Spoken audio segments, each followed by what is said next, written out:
Hello friends, welcome back to another reaction video और मैं हूं ज्योति। वेलकम करती हूं आप सभी का अपने चैनल में। सो दोस्तों, without further delay let's get start the video.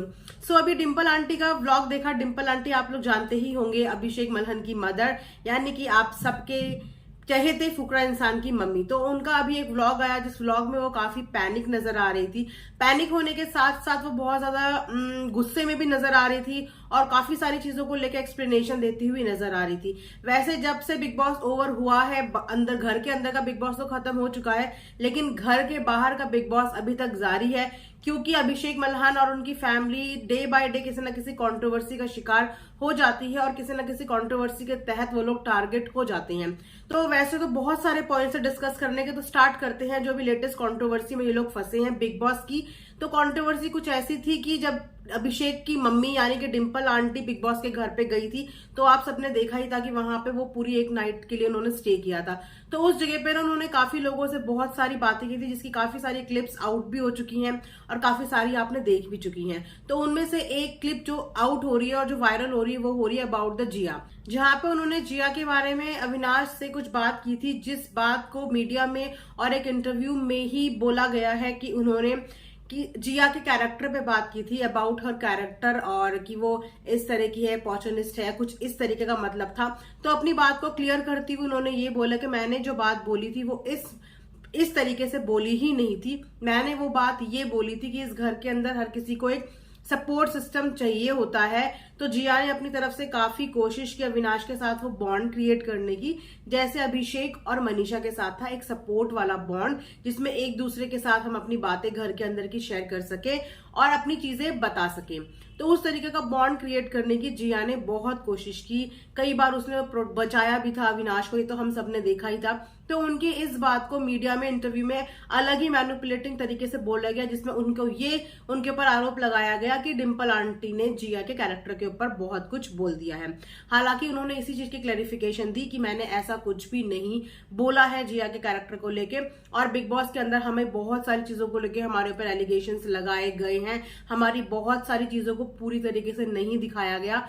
हमें गलत साबित करने के लिए बिग बॉस में हमारी हर क्लिप को मॉडिफाई करके और एडिटिंग करके दिखाया गया है, जिससे एक नेगेटिव इमेज हमारी ऑडियंस तक पहुंचाई गई है, जबकि ऐसा कुछ भी नहीं था। उसके साथ साथ उन्होंने एक चीज के लिए और बात की कि उनसे बहुत सारे लोग डिमांड करते हैं कि हमें अभिषेक और हमें निश्चय को देखना है व्लॉगिंग में, और हम चाहते हैं कि वो अपना व्लॉगिंग चैनल खोलें। डिंपल आंटी के कमेंट सेक्शन में लोग यही चीज बोल रहे थे। तो कहीं ना कहीं लोग डिंपल आंटी का जो व्लॉग देखते हैं ना, वो अभिषेक और निश्चय की वजह से ही देखते हैं। तो जो ऑडियंस है वो ये चाह रही थी कि निश्चय और अभिषेक अपना अपना अलग व्लॉगिंग चैनल खोल लें। तो इस बात पे भी डिंपल आंटी को गुस्सा काफी आ रहा था, क्योंकि उनके चेहरे से लग रहा था कि वो काफी गुस्से में वीडियो बना रही हैं। तो उन्होंने यही बोला कि अगर निश्चय और अभिषेक भी कोई चैनल ओपन करेंगे तो उस चैनल में भी हमारी फैमिली ही व्लॉगिंग आप सबको देखने के लिए मिलेगी, यानी कि उसमें मैं भी मिलूंगी। जो चीज मैं अभी दिखा रही हूँ, यही चीजें अभिषेक और निश्चय भी अपनी व्लॉगिंग में दिखाएंगे। तो ये मेरा चैनल नहीं है, ये हम सबका चैनल है, ये अभिषेक और निश्चय का ही चैनल है, क्योंकि ये हमारे घर की फैमिली व्लॉगिंग है। तो कहीं ना कहीं एक तरीके से आंटी की ना कुछ ऐसी नेगेटिव इमेज बन चुकी है ऑडियंस की नजरों में, जिसमें आंटी के ऊपर ये डिमांड तक ऑडियंस की आ गई है कि हम अभिषेक और निश्चय को देखना चाहते हैं, उनका अलग व्लॉगिंग चैनल देखना चाहते हैं। तो शायद कहीं ना कहीं आंटी को इस बात का बुरा लगा, तो इस चीज को भी वो क्लियर करती हुई नजर आई अपने व्लॉग्स में। और उन्होंने सबसे बड़ी बात जो अभी सिचुएशन हुई है, उन्होंने वो भी बताया कि अभी 8-10 दिन से किसी काम के सिलसिले में, कोई कमिटमेंट्स के सिलसिले में गोवा गए हुए हैं अभिषेक और निश्चय, और उस बीच आंटी भी घर पे नहीं थी। ये भी किसी फैमिली ट्रेजेडी की वजह से अमृतसर गई हुई थी, और जब वहां से ये लोग वापस आए तो इनके घर में लोगों की बहुत ज्यादा भीड़ इकट्ठी हो गई, बहुत ज्यादा खटपट दरवाजे पे लोग बजाने लगे। आंटी ने ये बात बोली भी सबको कि अभिषेक और निश्चय घर पे नहीं है, उसके बावजूद लोगों ने उनकी बात का यकीन नहीं किया। कोई निश्चय के रूम का दरवाजा बजा रहा था, कोई कहीं का। तो सिक्योरिटी रीजंस की वजह से आंटी बहुत ज्यादा पैनिक में हो गई, घबरा गई। उसके बाद बहुत से लोग उनकी जो जगुआर कार है उसको भी डैमेज करने की धमकियां देने लगे, उसका टायर पंचर करने की धमकियां देने लगे, ग्रिल्स टाप के आने लगे। तो इतना ज्यादा गुस्सा आंटी को भी समझ में नहीं आया कि ये ऑडियंस का प्यार है या ये ऑडियंस गुस्सा दिखा रही हो, कि जो ऑडियंस प्यार करती है वो कभी भी इस तरीके का डैमेज या इस तरीके की हरकतें नहीं कर सकती। तो ये कौन लोग थे जेंट्स के चेहरे में आए थे लेकिन इस तरीके का डैमेज करने की कोशिश कर रहे थे।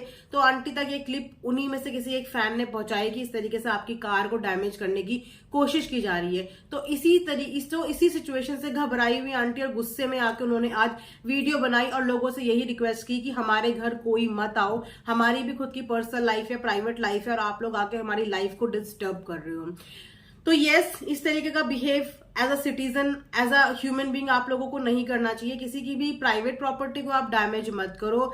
ठीक है, अगर आप किसी को पसंद भी करते हो तो अपना प्यार जाहिर करने का एक तरीका होता है। आप किसी को इस तरीके से बॉदर नहीं कर सकते, इस तरीके से इतना परेशान नहीं कर सकते कि सिक्योरिटी रीजंस हो जाए किसी की लाइफ में। और रही बात आंटी की, तो आंटी ने बहुत एग्रेशन में, मतलब एक की वजह से सब फैंस को बोल दिया कि हमारे घर आने की जरूरत नहीं है। मैं हाथ जोड़ के बोलती हूँ मेरे घर कोई मत आओ, कोई मत आओ। तो देखो फैंस हैं, फैंस तो शाहरुख खान के घर के बाहर भी लाइन लगा के खड़े होते हैं, लेकिन क्या शाहरुख खान उन्हें रोक पाया है या उनको मना कर पाया है? तो इस तरीके से एग्रेसिवली समझाने की बजाय एक पोलाइटली तरीके से बेटर होगा कि अभिषेक और निश्चय इस बारे में बात करें, क्योंकि वो फैंस अभिषेक और निश्चय के लिए ही आते हैं। तो उन्हीं की बोली हुई बात से वो लोग समझ भी पाएंगे। तो आंटी को फ्रंट फुट पे कैमरे के आगे बिठा के ये सब चीजें जो बुलवा दी गई हैं, ये कहीं ना कहीं नेगेटिव भी जा सकते हैं, क्योंकि आंटी ने एकदम से उनके फैंस के लिए बहुत ही एग्रेसिवली ये चीजें बोल दी हैं। तो देखते हैं अब ऑडियंस का इस बात में क्या रिएक्शन होता है और अभिषेक और निश्चय कब फ्री होते हैं, क्योंकि जहां तक मुझे ऐसा लगता है कि अभिषेक और निश्चय इस चीज को ज्यादा बेटर समझा सकते थे, ज्यादा अच्छे तरीके से समझा सकते थे और फैंस उनकी बात सुनते भी। सो ये था मेरा आज का एक रिएक्शन आंटी की ब्लॉग के ऊपर। आई होप कि आप लोगों को पसंद आएगा तो चैनल को लाइक एंड सब्सक्राइब जरूर करें। And thanks for watching earth mom Dehradun.